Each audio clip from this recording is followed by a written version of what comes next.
horror mirror. It was a cold, misty November evening when Zara stumbled upon an antique shop at the edge of her small town. The store was dimly lit and packed with old, forgotten relics, but one item caught her attention: a tall, ornate mirror with intricate carvings around its frame. Its glass shimmered faintly, almost as if it had a life of its own. The shopkeeper, a frail old man with piercing eyes, warned her, "This mirror has a dark past. It once belonged to a widow who claimed it showed her things no one else could see." She went mad, staring into it. "Are you sure you want it?" Zara laughed nervously, dismissing his tale as an attempt to raise the price. She bought the mirror and brought it home, placing it in her bedroom. The first few nights passed uneventfully. Zara admired how the mirror added a sense of elegance to her room. However, she couldn't shake the strange sensation that she was being watched whenever she walked past it. Her friends dismissed her concerns, teasing her for believing in ghost stories.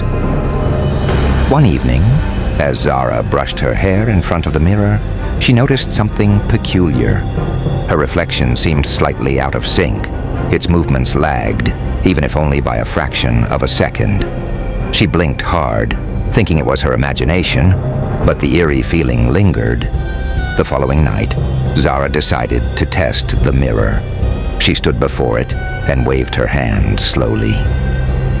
At first, the reflection mimicked her actions perfectly, but then it paused.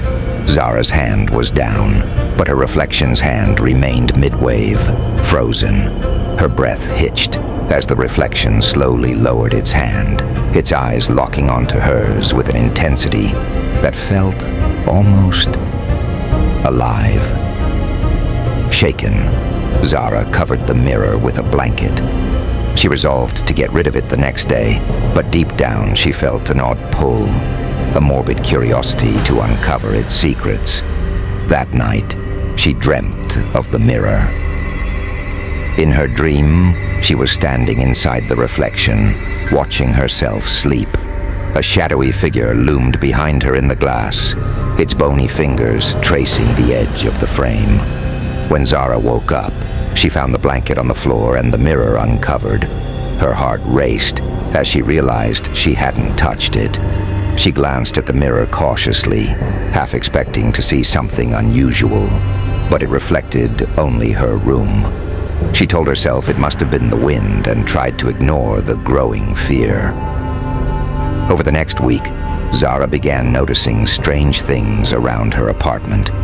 Objects weren't where she had left them. Her cat, Milo, hissed at the mirror and refused to enter her bedroom. Zara's dreams grew darker. She was no longer the observer, but a prisoner trapped inside the mirror. She could see her reflection living her life while she screamed silently from within. One evening, Zara invited her best friend, Aisha, to stay over. She told her everything about the mirror, hoping for reassurance. Aisha laughed, calling it paranoia, but agreed to spend the night. As they talked late into the night, Aisha suddenly stopped mid-sentence, her face pale. "Did you see that?" she whispered, pointing at the mirror. Zara turned to see what Aisha was looking at. In the glass, they saw two figures instead of one. Behind Zara's reflection stood the gaunt, hollow-eyed figure she had seen in her dream. Its twisted smile sent chills down their spines. Aisha screamed and threw a pillow at the mirror, but the image didn't waver. The figure raised a hand and pressed it against the glass, as if trying to break through. Zara yanked Aisha out of the room, slamming the door behind them. They stayed up in the living room, huddled together, trying to make sense of what they had seen. Aisha urged Zara to get rid of the mirror, but when Zara went back the next morning, it was gone. She searched the room, panicking, until she found it standing in the corner where it had first been placed. Desperate, Zara called the antique shop. The shopkeeper sounded grave when she explained what was happening. "I warned you," he said. "The mirror doesn't belong to you. It chooses its owner, and once it does, it's nearly impossible to get rid of."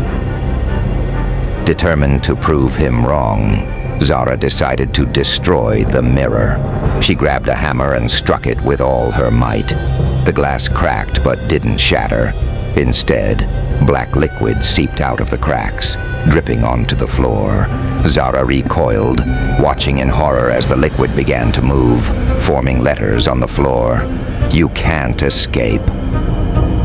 That night, Zara tried to stay awake, but exhaustion took over. She woke up to the sound of whispering. It was faint at first, like a breeze, but it grew louder, more insistent. The voice was coming from the mirror.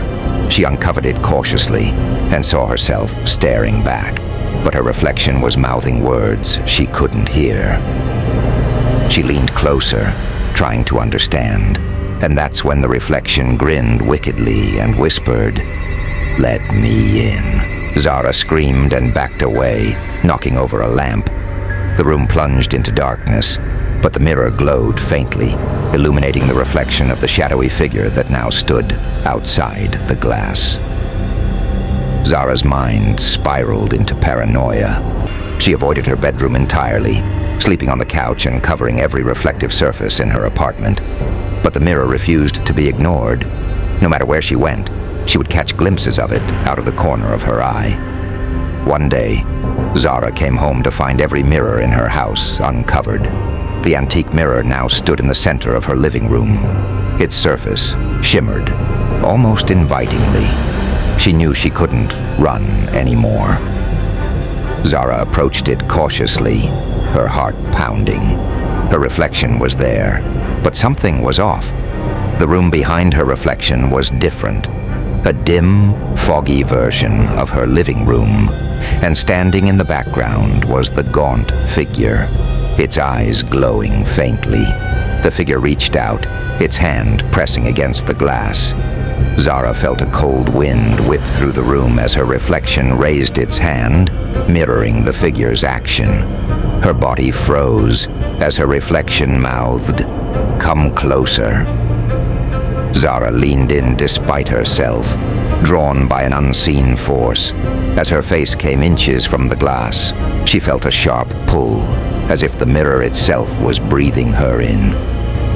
The next morning, Zara's neighbors found her apartment empty. The mirror stood untouched in the center of the room, its surface pristine. But if one looked closely, they might notice a faint outline of a woman, her face twisted in a silent scream, trapped forever in the glass. The end.